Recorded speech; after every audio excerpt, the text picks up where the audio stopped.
श्री सीताराम। श्रीमद् भगवद गीता अध्याय 4 श्लोकमार्क 34। भगवद गीता की इस यात्रा में आपका स्वागत है। यह जो श्लोक है यह इस प्रकार है। तद्विधि प्रणिपातेन परिप्रश्नेन सेवया उपदेक्षयन्ति ते ज्ञानम तत्त्वदर्शिनः। भगवान ने यहाँ पर ज्ञान शब्द का 3 बार प्रयोग किया है। भगवान यहाँ पर अर्जुन की स्थिति को भांप रहे हैं। भगवान जानते हैं कि अर्जुन भगवान से यह उपदेश सुन तो रहा है, परंतु अर्जुन के हाव भाव में, स्वभाव में, आचरण में भगवान को उतनी श्रद्धा दिखाई नहीं दे रही है। इसीलिए भगवान ने कहा कि तुम महापुरुषों के पास जाओ, उनका दंडवत प्रणाम करो, पूर्ण श्रद्धा के साथ कपट, अहंकार भाव आदि को त्याग कर उनकी सेवा करो, उनसे परिप्रश्नेन सेवया, प्रश्न करो, तब वह तुम्हें उपदेश देंगे। और इसके लिए तुम्हें उस ज्ञानी के पास जाना चाहिए जो न सिर्फ ज्ञानी हो बल्कि तत्वदर्शी भी हो, और वह तुझे उस पूर्ण ज्ञान का उपदेश करेंगे। अब यहां पर बहुत सारी बातें निकल कर आती हैं। भगवान को ऐसा क्यों कहना पड़ा कि तुम महापुरुषों के पास जाओ? एक कारण हमने आपको बता दिया है कि भगवान को अर्जुन के आचरण में, स्वभाव में, हालचाल में ऐसा प्रतीत नहीं हो रहा था कि अर्जुन उस उपदेश को पूर्ण श्रद्धा के साथ ग्रहण कर रहा है। इसके अतिरिक्त दूसरा जो मुख्य कारण है वह यह है कि जब भी आपके आसपास कोई ऐसा व्यक्ति जो आपके साथ ही पला बड़ा है, जो आपकी उम्र के आसपास का ही है, आपका कोई रिश्तेदार है, जब वह आपको कोई गूढ़ ज्ञान की बात बताता है, कोई ऐसी बात बताता है जो बहुत ही विचार करने योग्य है, बहुत ही अच्छी बात है, बहुत ही अच्छा ज्ञान है, परंतु फिर भी क्योंकि वह व्यक्ति हमारे साथ ही पला बड़ा हुआ है, हमारे रिश्तेदारों में है, हमने उसे देखा है, तो हम उसकी बातों पर इतना ध्यान नहीं देते हैं। जबकि यदि कोई ऐसा व्यक्ति जो भगवा चोला धारण किए हुए है या सूट बूट टाई लगाकर वो प्रवचन देता है, तो या इसे कहते हैं मोटिवेशन, मतलब उत्साह बढ़ाने वाली वीडियो बनाता है या ऐसी बातें करता है, तो लोग उसको सुनने जरूर चले जाते हैं, परंतु अपने आसपास के लोगों में जो अच्छी बात भी कह रहे हो उसकी बात को उतना महत्व नहीं देते।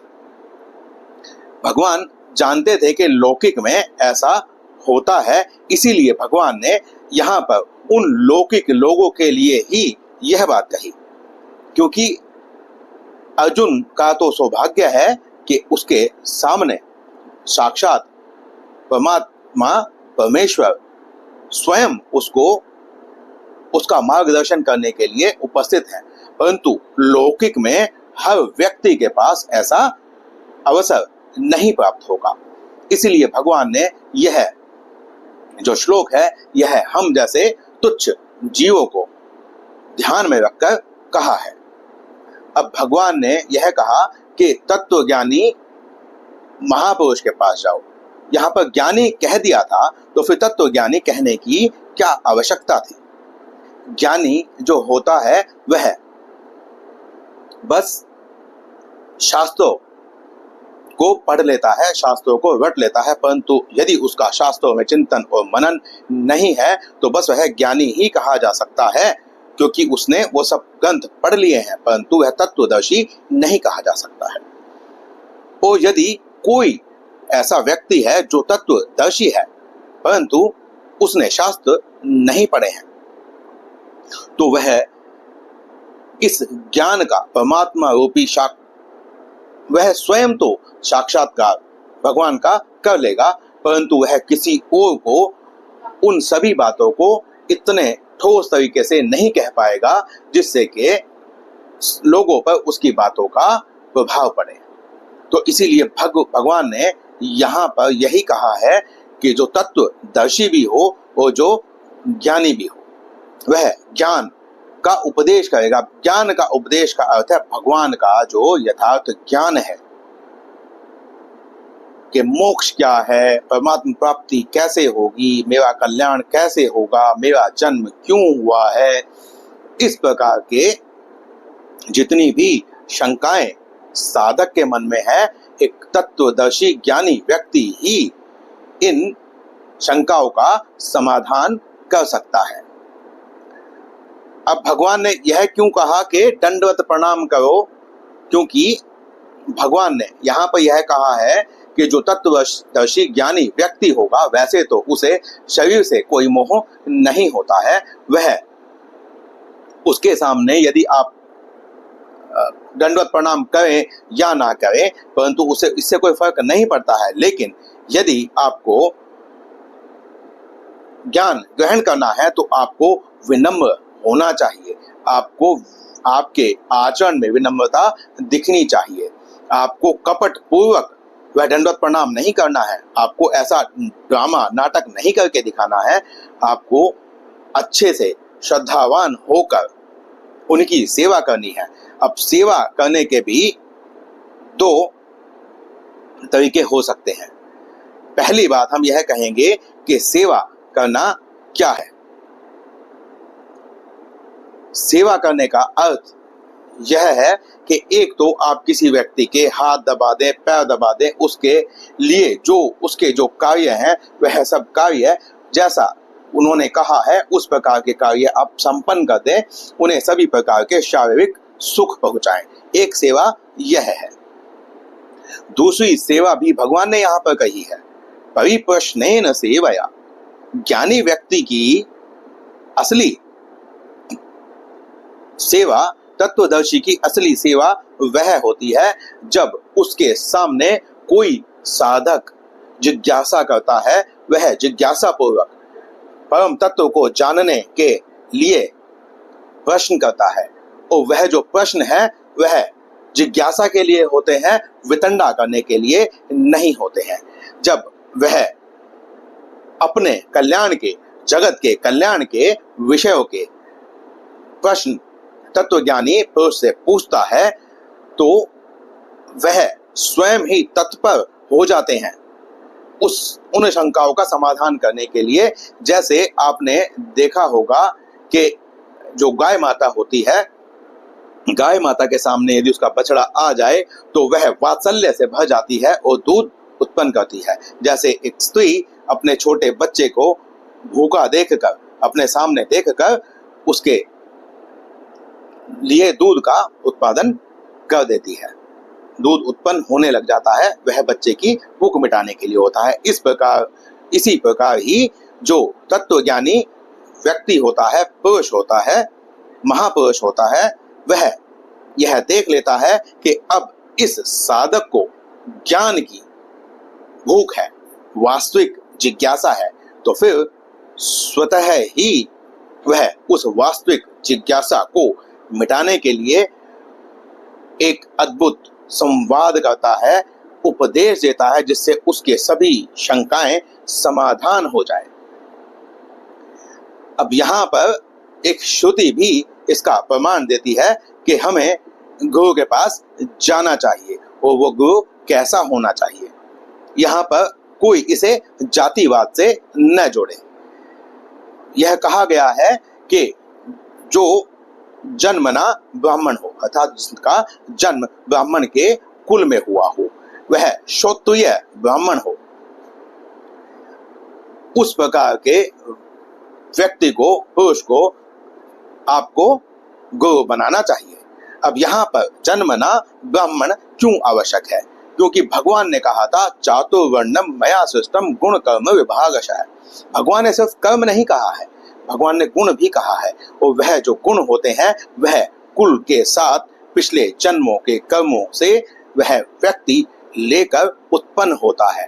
और यदि वह वहां पर ब्राह्मण वाले सभी स्वधर्मों का पालन करता है तो उससे श्रेष्ठ गुरु इस संसार में कोई और नहीं हो सकता। इसीलिए गुरु की जब भी हमें व्याख्या करनी है गुरु कैसा होना चाहिए तो हमें इन बातों का विशेषतया ध्यान देना चाहिए। क्योंकि भगवान ने गुण और कर्म के विभाग से वर्ण बनाए हैं। यदि गुण नहीं है बस कर्म है तो भी वह पूर्ण उस वर्ण को धारण नहीं कर रहा है। और यदि गुण है और कर्म नहीं है तो भी वह उस वर्ण को पूर्णतया धारण नहीं कर रहा है। यहाँ पर किसी एक चीज का लोप हो जाने की वजह से वह पूर्ण नहीं है। तो इसीलिए हमें कर्मों पर तो ध्यान देना है क्योंकि गुण तो हमारे हाथ में नहीं है। हम किस कुल में उत्पन्न होंगे या हुए हैं यह हमारे हाथ में नहीं है। यह पिछले जन्मों के कर्म के अनुसार हमने जितनी आध्यात्मिक तरक्की की है उसके अनुसार ही हमें कुल मिलता है।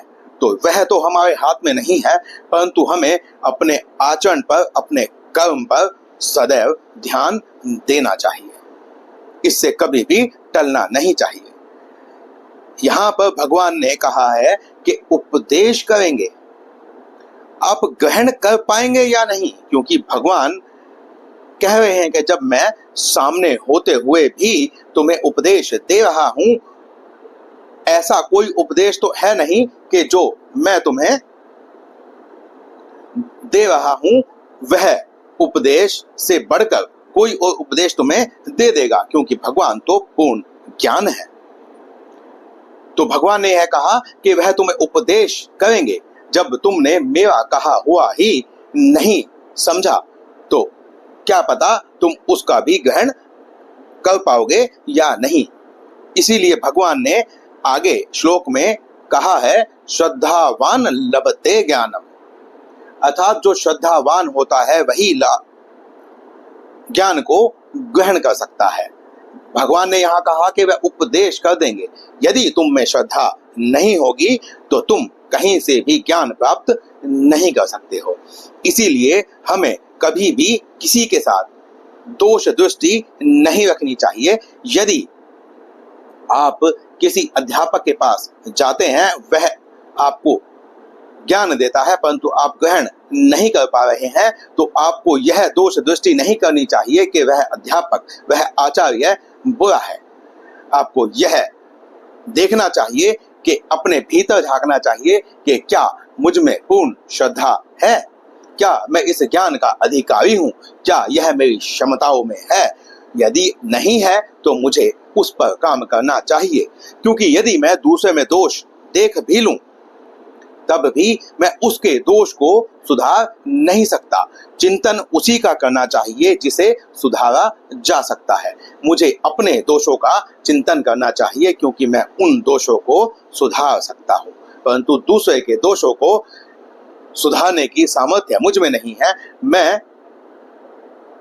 बस उपदेश कर सकता हूँ, समझा सकता हूँ, जैसा कि भगवान श्री कृष्ण अर्जुन के सामने कर रहे हैं। अब अर्जुन ग्रहण करे या न करे यह भगवान उस पर ही छोड़ते हैं। यहाँ पर कोई भी विवश नहीं है। तो वीडियो अधिक लंबा हो रहा है, इस वीडियो में इतना ही, इस श्लोक में इतना ही। मिलते हैं अगले श्लोक में, अगले वीडियो में। श्री सीताराम।